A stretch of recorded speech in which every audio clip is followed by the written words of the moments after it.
Okay, Wildcats. Today we're looking at Tuesday, March 20th, solving exponential equations on page 64. Now, just an update.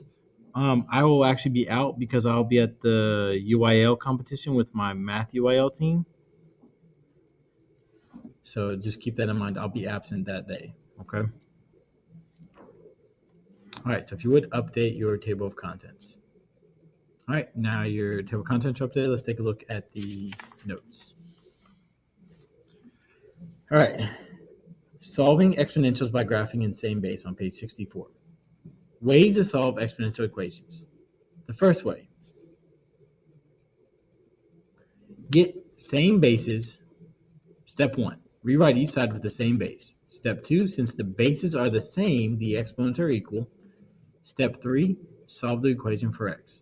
Now, when you get to step 3, there's 3 paths. If the equation is linear, then you'll put the variables on one side and the number on the other side and then solve.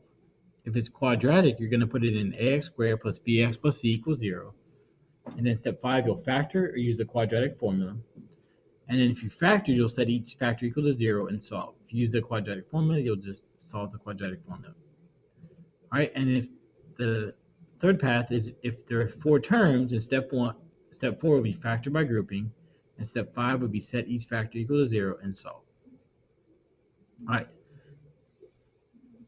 the next way, by graphing. Step 1, graph the right side. Step 2, graph the left side. Step 3, find the intersection. And step 3 is a logarithms way, which we're not going to address at this time. Now, on the assignment, we're actually going to use the second way first, and we're going to solve by graphing. Okay, so if you would, let's look at the assignment.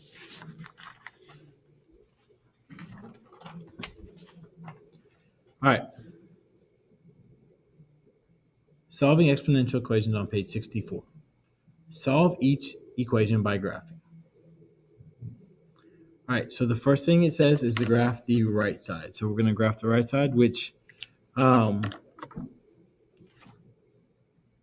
quick note that before we get started, let's change this 4 to a 5. Oh, no, actually, no, I'm sorry. Change example 3 and 4. The assignment we're going to change. All right, so example 3, let's change that 2 to a 1. And example 4, we're going to change that to an 11. Okay, so change example 3 and 4.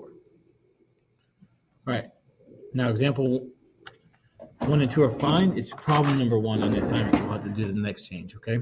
So we graph the right side, which is 4. So 1, 2, 3, 4. So it's a horizontal line at 4. And we're going to call the left side f1 of x and the right side f2 of x. So that f2 is, no matter what the x value is, the y value is going to be 4. Okay, now we're going to graph the right side.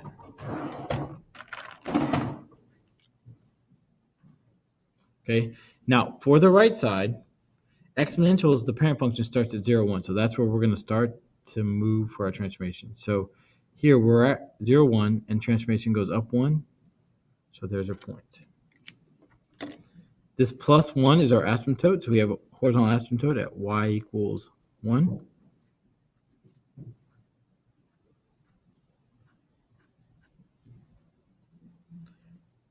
Okay. Now we know that an exponential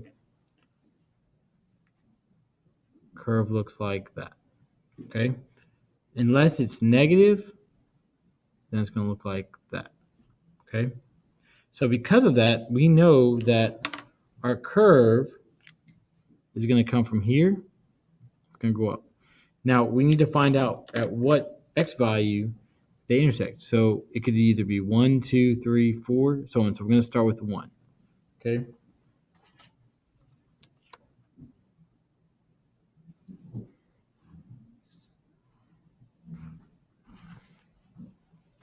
Okay, so let's test when x is 1. So when x is 1, that's 3 to the first power plus 1, which equals 4. Okay, so our point will be 1, 4. Since these are the same, we know it's going to intersect. So 1, 1, 2, 3, 4. That is, in fact, our intersection.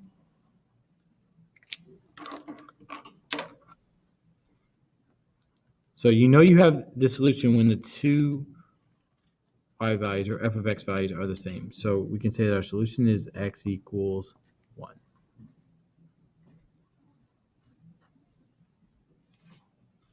Okay, so now let's take a look at example 2. Okay, so we graph the right side first. Okay, so then we have a horizontal line at 1.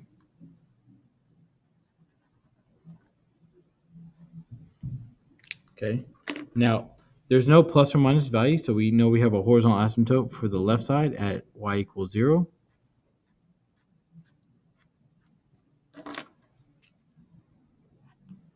So we know that from the parent function we start at 0, 1, and then the x plus 1 means we move left 1. Well, there's our intersection. So our intersection is at negative 1, 1. Now we know that since a is positive here, that we're going to move the curve going up. And so our solution is x equals negative 1.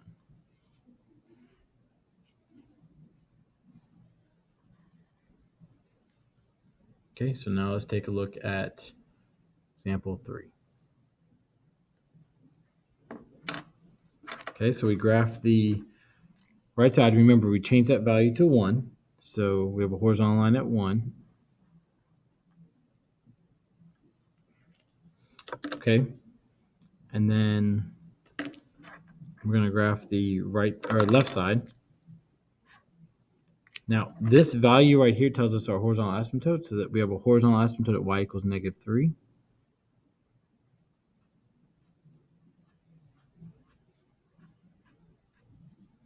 Okay, and then for transformation, we know we start at 0, 1.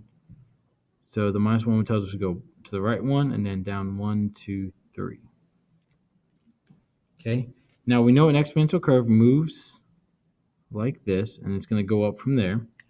So now we need to test x equals 2, 3 until we get the intersection.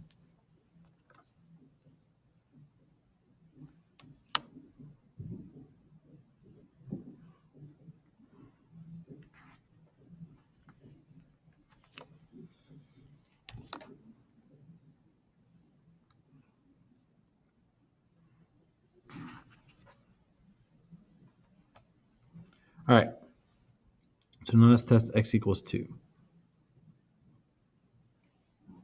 So that's 2 to 2 minus 1 minus 3. So that's 2 to the first power, so it's 2 minus 3 is a negative 1. So that point is at 2, negative 1.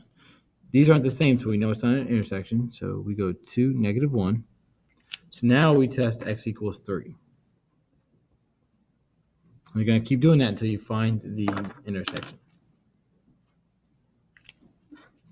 Okay, so then that's 2 to the 3 minus 1 minus 3 equals, that's 2 squared is 4 minus 3 is 1. So we have 0.31. These are the same, so we know our intersections at x equals 3, 3, 1.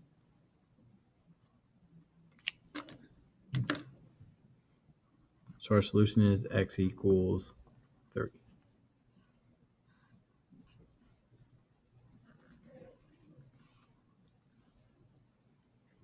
All right. So now, next problem is we're going to start at 11. Okay, so we go up 1, 2, 3, 4, 5, 6, 7, 8, 9, 10, 11. Go horizontal line at 11.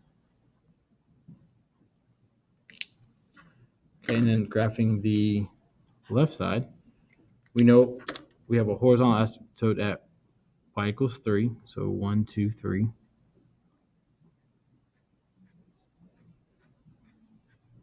Okay, and then we know we start at 0, 1. And then we know we go left 1, up 1, 2, 3. So we know our curve is going to go like from here up. So now we need to test x equals 0, x equals 1, and x equals 2, 3, so on. Okay?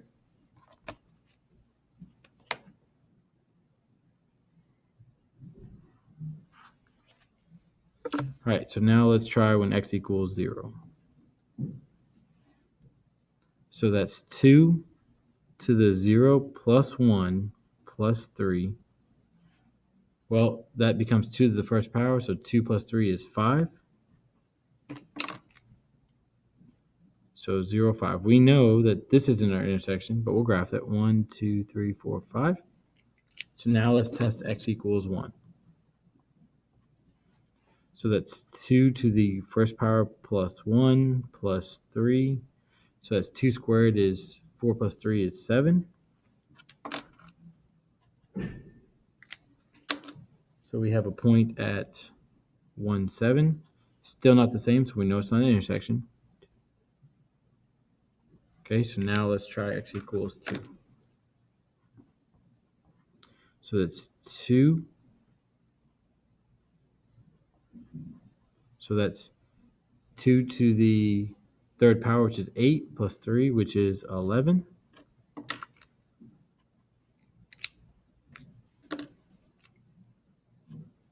These are the same, so we know we have an intersection. So 2, 11.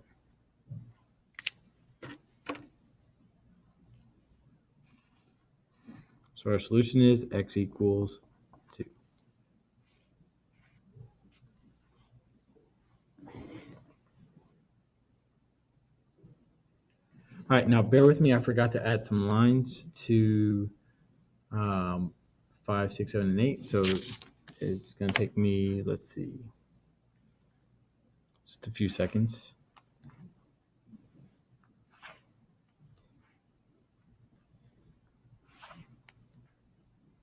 I apologize. I usually do this before, but I've forgotten. I'm already 12 minutes in the video, so it doesn't make any sense to stop now and start over.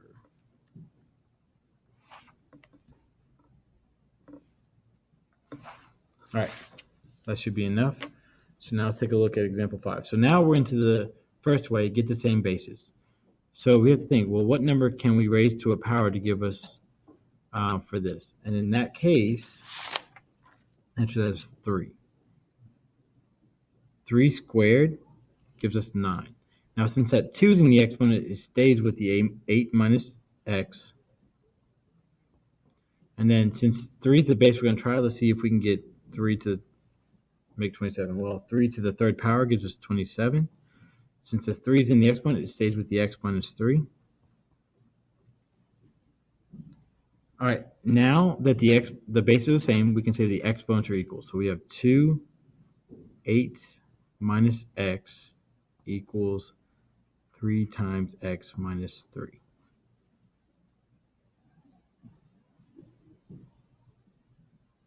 All right, now we're going to distribute. So 2 times 8 minus x is 16 minus 2x equals 3 times x minus 3 is 3x minus 9. We're going to add 2x to both sides. So then you get 16 equals 5x minus 9. Add 9 to both sides, so you get 16 plus 9 is 25 equals 5x.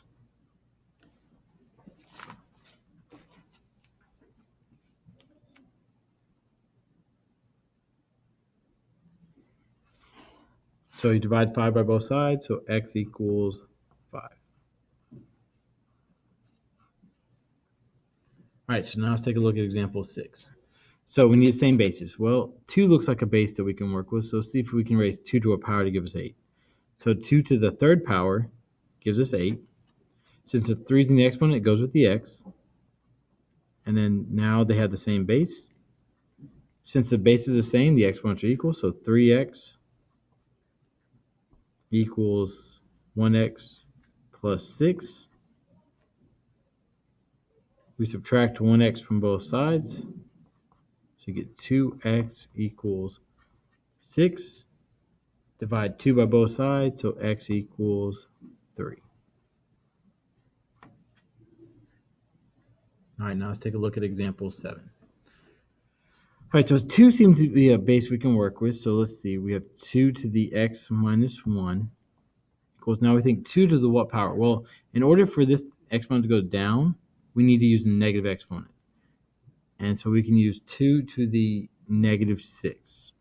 And the reason being is 2 to the negative 6 is equivalent to 1 divided by 60, or actually 2 to the positive 6, which equals 1 to the 64th power.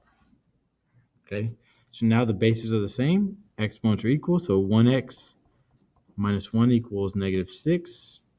Add 1 to both sides, x equals negative 5. All right, and then last step, example 8, or last problem. Now here the bases are already the same, so we have the exponents equal, so we have x cubed plus 4x squared equals 9x plus 36. Now we need to subtract 9x and 36 from both sides. So that all becomes 0. We're left with 1x cubed plus 4x squared minus 9x minus 36 equals 0. Now, because we have 4 terms, we're going to factor by grouping. So that's 1x squared, and that leaves x plus 4, and then we factor out negative 9, and then x plus 4 equals 0. Since these are the same, we factored by grouping correctly, and now we have 1x squared minus 9 times x plus 4 equals 0. Now, one thing you should notice is that's the difference of squares. So this can be factored to be x minus 3, x plus 3 times x plus 4. Set each of those equal to 0. So x minus 3 equal to 0, x plus 3 equal to 0, x plus 4 equal to 0.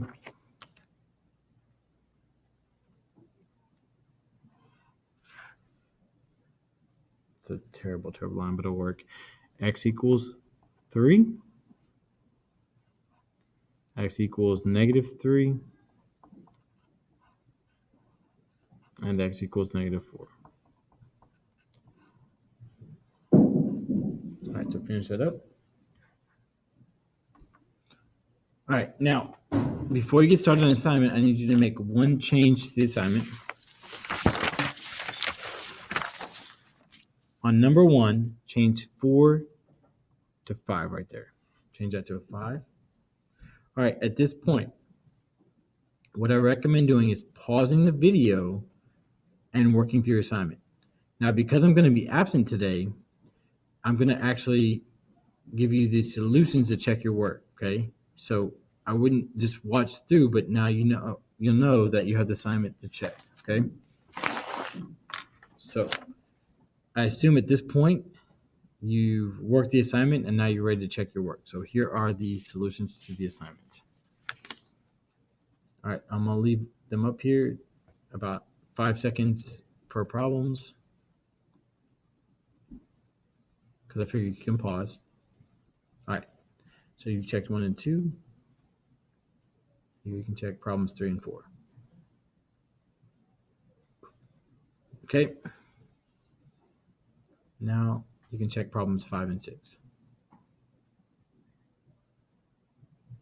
Okay. Now you can check problems 7 and 8. Okay. Now you can check problems 9 and 10. All right, and now you can check problems 11 and 12. Okay, so with that, I will see you on Wednesday, March 21st, and have a wonderful Wildcat day.